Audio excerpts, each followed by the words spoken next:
జున్ను, ఇవాళ నీకు కథ చెప్తాను విను. అనగనగా ఒక ఊరిలో వినోద్ అనే అబ్బాయి ఉండేవాడు. వాళ్ళది ఆ ఊరిలో సంపన్న కుటుంబం. అందువలన వినోద్ ఎప్పుడూ ఖరీదైన బట్టలు కట్టుకునేవాడు.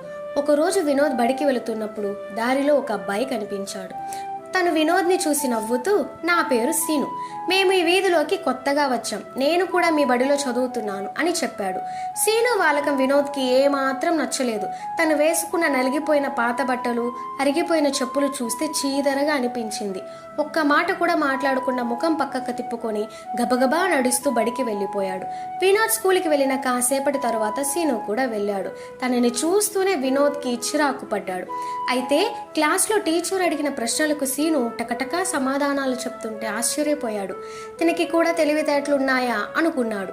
ఇంటికి వెళ్ళిన తరువాత తల్లితో సీను వేసుకున్న బట్టల గురించి ఎగతాళిగా చెప్పాడు. అప్పుడు తల్లి, అందరూ ఒకలా ఉండరు, వాళ్లకు మంచి బట్టలు వేసుకునే అవకాశం లేదేమో, అందుకే సీను అలా ఉన్నాడు, ఎగతాళి చేయడం తప్పు అని మందలించింది.